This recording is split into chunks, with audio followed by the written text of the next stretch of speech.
I'm Tim Constantine, and from Chicago, Illinois, the Democratic National Convention, this is the Capitol Hill Show.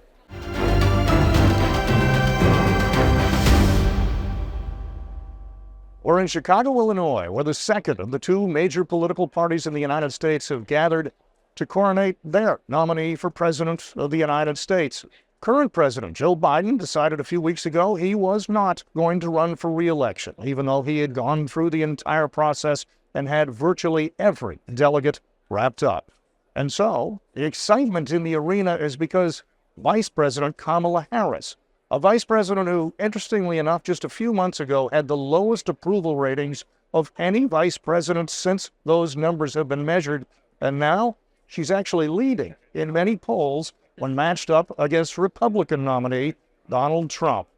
This week, we saw President every night in the lineup. It's a very impressive list of Democrats that are speaking and endorsing Kamala Harris. Terry McAuliffe ran President Bill Clinton's campaign, raised hundreds of millions of dollars for Democrats, and served as the governor of Virginia. Well, what happened immediately overnight, I'm never saying she raised $100 million, 66% first-time donors, average contribution $18, like 300,000 grassroots activists signed up online overnight. It's never happened before, ever. A lifelong advocate for civil rights, Maxine Waters. Maxine Waters has served in the United States Congress since 1991. There's a lot of excitement here tonight, the likes of which I've never seen before, and I've been around for a long time. And I do believe that the campaign for Kamala Harris and Tim Walz is caught fire in a short period of time. And people are feeling the possibility of good things happening, of good legislation, of real public policy. And I think people are tired of the name-calling and the scandals and all of that. And I think that we have a team here that's going to carry us into the future. Al Green has represented Texas in the United States Congress for nearly 20 years. Well, I think it's more than excitement. I think this is about more than being exuberant. The Germans have a phrase for this. It's called Zeitgeist. I think this may be the spirit of our time. This seems to be something that is from bottom up, not top down. I'm not sure that those who can typically move the momentum one way or another, I don't think they're having a lot of influence on this. I think people have just reached a point where they wanted something different. They wanted someone who's going to be respectful, who's not going to engage in the name calling, who's going to understand that the people are important. Richard Blumenthal is the senior United States Senator from Connecticut. There is a stark difference between the candidates. That's an understated way to put it. I think there'd be a stark difference between Donald Trump and almost any sane, rational candidate. But, Kamala Harris is a very special person. I sat with her on the floor of the Senate right next to her. I worked with her on the Judiciary Committee very closely. I've known her when she was Attorney General because I'm a former Attorney General of Connecticut. And I think she brings qualities that are really very, very unusual. In fact, maybe unique to this office, not just as a former prosecutor, but as someone who has tried to save children from abuse and neglect, done foreign policy, traveled around the world, been prepared in the Situation Room, but also in the Congress, and has a vision for America. So I think that there is a very distinct threat, not just a difference, but a threat from Donald Trump to our democracy, from a candidate who says this election will be our last, and who says we're going to use the Department of Justice as a means of retribution. She's got great fundraising, great grassroots support. But we also had 1,700 Biden-Harris campaign staffers in Wilmington. So she took over. Everybody stayed. All the offices stayed. You just changed the bank account a little bit. So it's not like she started at ground zero. Had a whole campaign operation. I mean, you couldn't write this out, but if you were to do a perfect way to do this, pretty good way to do it. And you got all the campaign infrastructure, you're raising unlimited money, and it's a short 100-day window. 2024 is a presidential election year in the United States, and all the pageantry and all that goes with it was on full display at the conventions of the two major parties. A few weeks ago, the Republican Party gathered in Milwaukee, Wisconsin, and officially nominated Donald J. Trump as their party's choice for president. More recently, the Democrats got together in Chicago, Illinois, and despite the fact she didn't participate in a single primary, they chose Kamala Harris as their nominee for President of the United States. That was in direct reaction, of course, to President Joe Biden stepping aside after a disastrous performance in a June debate against former President Donald Trump. Biden is a beloved Democrat, old-school politician, but old was the operative word. He looked, acted, and sounded old, not only during the debate, but in multiple appearances thereafter. He was convinced by his party leadership that he should step aside. On July 24th, Biden did indeed pull out of the race, and he endorsed Kamala Harris. No one else was seriously considered by the party.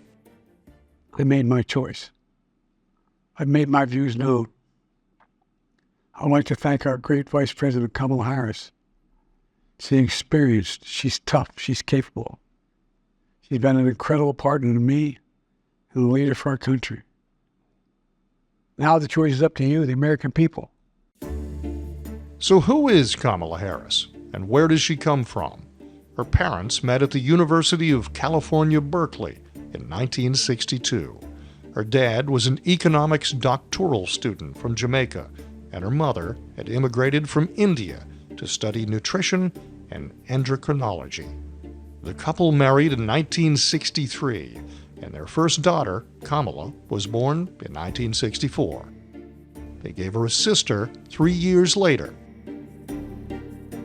The marriage ended in 1972, and the two girls were raised largely by their mother. Harris studied political science and economics at Howard University, a historically black college located in Washington, D.C. She then went to the University of California College of Law in San Francisco, the city where she would later start her public career. She worked for years as a deputy district attorney in Oakland, California. She later became the district attorney.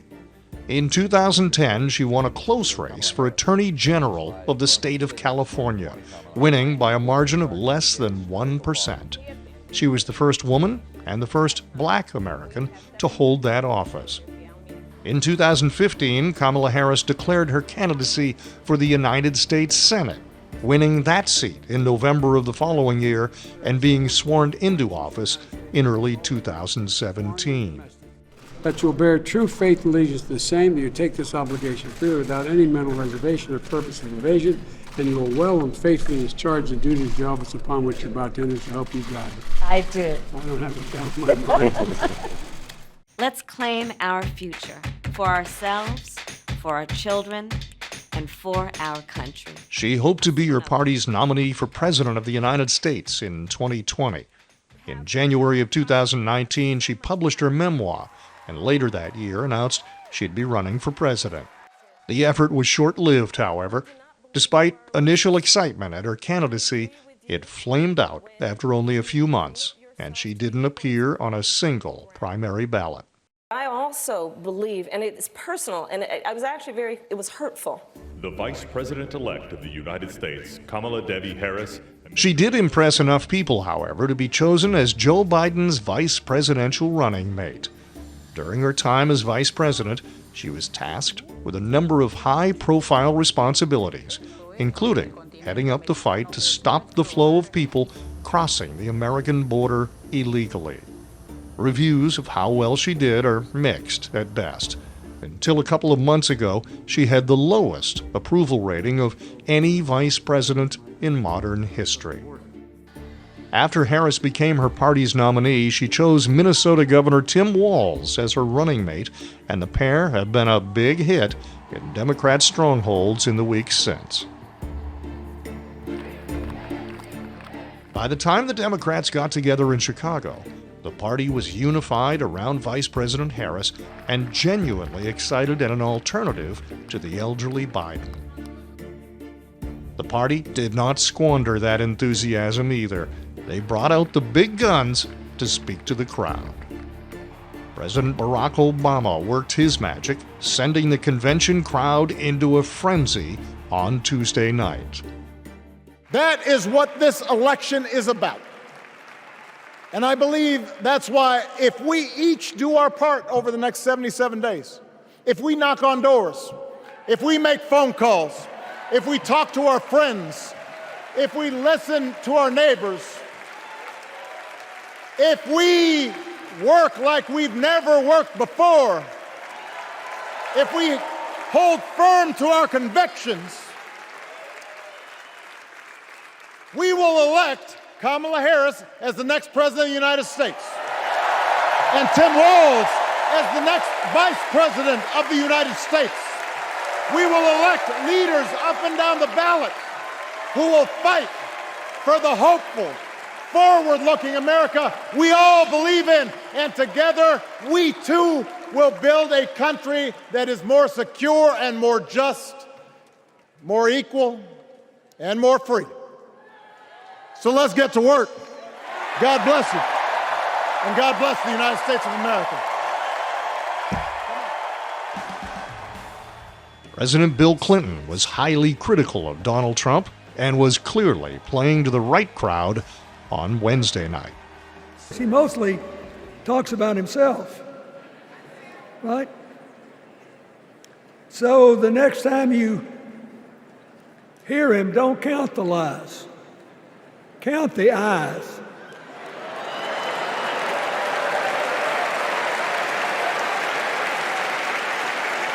Count the eyes. His vendettas, his vengeance, his complaints, his conspiracies. He's like one of those tenors opening up before he walks out on stage, like I did, trying to get his lungs open by singing me, me, me, me, me, me.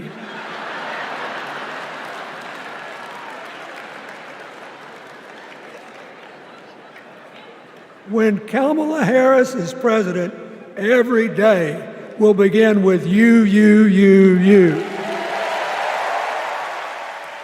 And now, I would like to introduce my father, your 46th President of the United States, Joe Biden.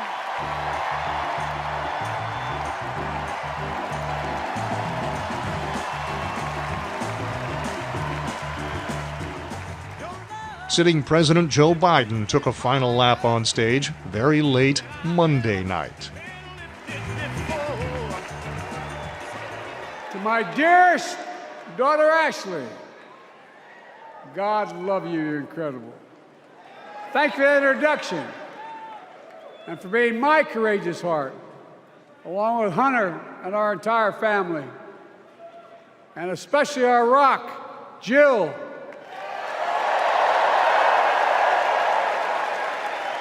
Who, as those of you who know us, she still leaves me both breathless and speechless. Everybody knows her. I love her more than she loves me. She walks down the stairs and I still get that going boom, boom, boom.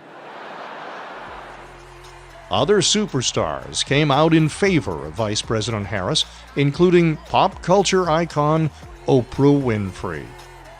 Let us choose the sweet promise of tomorrow over the bitter return to yesterday. We won't go back. We won't be set back, pushed back, bullied back, kicked back. We're not going back.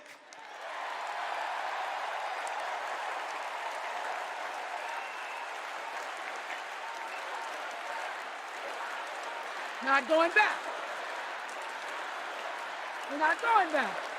So, let us choose. Let us choose truth. Let us choose honor. And let us choose joy.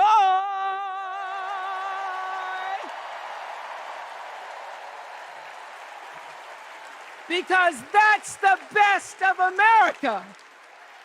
But more than anything else, let us choose freedom. Why? Because that's the best of America. We're all Americans, and together, let's all choose Kamala Harris.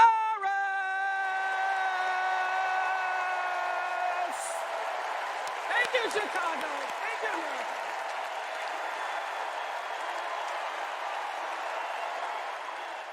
Please welcome former First Lady Michelle Obama. America's most popular living Democrat, Michelle Obama, hit the stage with a full-throated endorsement of Kamala Harris as well. If we see a mountain in front of us, we don't expect there to be an escalator waiting to take us to the top. No. We put our heads down. We get to work. On Wednesday night, Harris's choice for vice president, Minnesota Governor Tim Walz, took to the stage to a raucous reception. So there I was, a 40-something high school teacher with little kids, zero political experience, and no money, running in a deep red district. But you know what? Never underestimate a public school teacher. Never.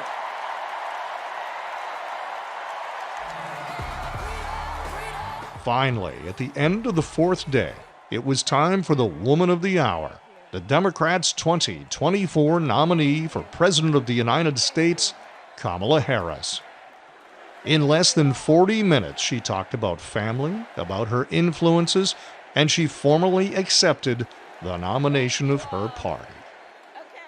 On behalf of the people, on behalf of every American, regardless of party, race, gender, or the language your grandmother speaks, on behalf of my mother and everyone who has ever set out on their own unlikely journey, on behalf of Americans like the people I grew up with, people who work hard, chase their dreams, and look out for one another, on behalf of everyone whose story could only be written in the greatest nation on earth, I accept your nomination to be President of the United States of America.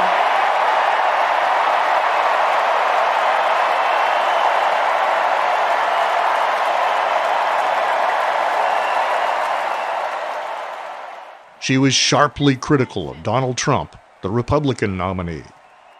In many ways, Donald Trump is an unserious man. But the consequences of putting Donald Trump back in the White House are extremely serious. Consider not only the chaos and calamity when he was in office, but also the gravity of what has happened since he lost the last election. Donald Trump tried to throw away your votes. When he failed, he sent an armed mob to the United States Capitol where they assaulted law enforcement officers. When politicians in his own party begged him to call off the mob and send help, he did the opposite. He fanned the flames. And now, for an entirely different set of crimes, he was found guilty of fraud by a jury of everyday Americans and separately found liable for committing sexual abuse. And consider what he intends to do if we give him power again. Consider his explicit intent to set free violent extremists who assaulted those law enforcement officers at the Capitol. His explicit intent to jail journalists, political opponents, and anyone he sees as the enemy. His explicit intent to deploy our active duty military against our own citizens. Consider the power he will have, especially after the United States Supreme Court just ruled that he would be immune from criminal prosecution. Pundits questioned the accuracy of many of these claims, but her message was clear. She was ready for an aggressive fight against Donald Trump. Harris promised tax money to pay for housing, for college, for food, and for more, though she was not exactly clear where all that money will come from. Delegates from all over the country gathered, thousands of them, to show their support for Vice President Harris. It's kind of a no-brainer when you think about it. On all the primaries, when people go and cast their vote, they cast their vote for a team. And when one of the people take a knee in the team, you expect the other person, your alternate, to come in and lead and take the torch. So in this case, I mean, they were Biden-Harris delegates, so it was just a natural transition to then become Harris delegates, and now Harris-Walsh delegates. I got involved for very personal reasons. I'm a drag queen, and I did a drag bingo for school board candidates in 2021. And afterwards, the other side posted pictures of me calling me a groomer and a pedophile, and I became really frustrated. So what better revenge than to get involved in politics so I can kick them out of office. 2008, I had the honor with Barack Obama. But I see a lot of similarities and this excitement in the movement, the people who really decided to come and join in and volunteer. I think this is a really good time, and history is basically repeating itself. I think that it's amazing to have a woman on the ticket. It's amazing to have a black woman on the ticket. Vice President Harris has done an outstanding job. She's been a tremendous public servant, and we are excited about her leadership and look forward to great things to come, and hopefully being able to call her Madam President.